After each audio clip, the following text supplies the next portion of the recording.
வணக்கம். ரொம்ப முக்கியமான விஷயத்துக்கு தான் இந்த வீடியோ. இன்னைக்கு காலையில் நம்ம அரசு சார்பில் 5000 ரூபாய் உங்கள் அக்கௌண்ட்டுக்கு வந்திருக்கோம். எதுக்காக இந்த பணம்? நாங்கள் ஆட்சியை பொறுப்பேற்றப்போ கொரோனா உச்சத்தில் இருந்துச்சு.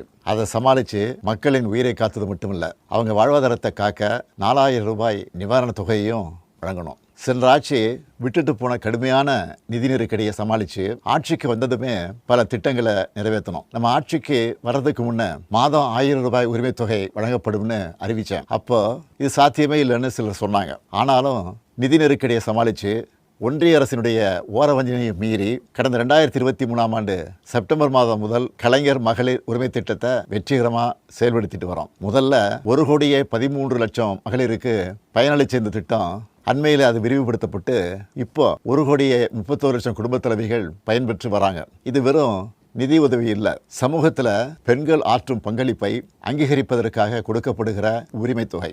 இந்த தொகையை வச்சு அன்றாட வீட்டு செலவுகள், குடும்பத்தில் ஏற்படும் மருத்துவ செலவுகள், குழந்தைகளுக்கான கல்வி செலவுகள் என பல அத்தியாவசிய செலவுகளை மகளிர் தாங்களே நிறைவு செய்ய இந்த திட்டம் வழிவகுத்துச்சு. அதனால தான் ஒவ்வொரு மாதமும் 15ஆம் தேதி என்பது ஒவ்வொரு குடும்ப தலைவியும் ஆவலோடு எதிர்பார்க்கிற நாளாக அமைஞ்சிருக்கு. இவ்வளவு சிறப்பு வாய்ந்த இந்த திட்டத்தை மற்ற மாநிலங்களும் பின்பற்றி வராங்க. இந்த உரிமை தொகையை மேம்படுத்தணும்னு நாம் செயல்பட்டு வந்தால் அதுக்கு எதிராக டெல்லியில் இருக்கக்கூடிய ஒரு கூட்டமும், தமிழ்நாட்டில் அவங்களுக்கு அடிமையாக இருக்கக்கூடிய இன்னொரு கூட்டமும் எதிர்வரும் சட்டமன்ற தேர்தலை காரணம் காட்டி அடுத்த 3 மாதத்துக்கு இந்த மகளிர் உரிமை தொகையை நிறுத்த சூழ்ச்சி செய்கிறதா தகவல் வருது. இது வச்சு நீதிமன்றத்தில் வழக்கு தொடரவும் சிலர் முயற்சி செய்வதாக செய்திகள் வருது. 1,31,00,000 மகளிர் உழைப்பை அங்கீகரிக்கிற இந்த திட்டத்தை 3 மாதம் நிறுத்தி வச்சா நீங்கள் எவ்வளவு சிரமங்களுக்கு ஆளாவீங்கன்னு உங்கள் வீட்டில் ஒருத்தனா இருக்கக்கூடிய எனக்கு நல்லா தெரியும். கடும் வெயிலில் வேலைக்கு போக கஷ்டமான கோடை காலத்தில் இந்த தொகை நிறுத்தப்பட்டா உங்களுக்கு எவ்வளவு வலி ஏற்படும்னு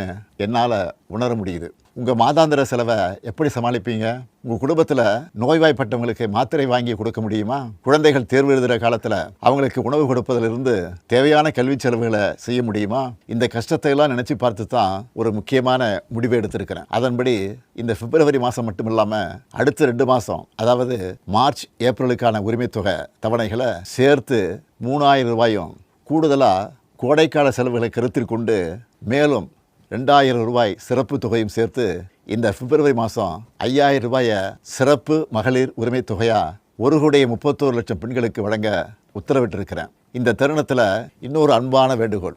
இந்த 5000 ரூபாயை அடுத்த 3 மாதத்துக்கு நீங்கள் பயன்படுத்திக்கணும் என்பதால் கொஞ்சம் கவனமாக செலவு பண்ணுங்கள். முடிஞ்ச அளவுக்கு சேமிக்கவும் பாருங்கள். அன்பு சகோதரிகளே, உங்கள் ஆதரவோடு அடுத்து அமைய போகிறதும் திராவிட மாடல் ஆட்சி தான்.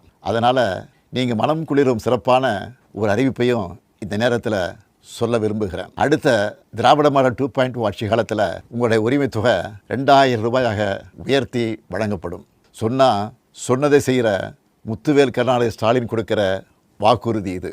இதையும் எப்படி பண்ணுவோம்னு சிலர் கேட்கலாம். கடந்த ஆட்சியின் 10 ஆண்டுகளில் தமிழ்நாடு அடைய முடியாத பொருளாதார வளர்ச்சியை இந்தியாவே திரும்பி பார்க்க அளவுக்கு சாதிச்சு காட்டினவங்க நாங்கள். அதனால் எந்த தடை வந்தாலும் அதையெல்லாம் தாண்டி தமிழ்நாடே வெல்வோம் ஒன்றாக.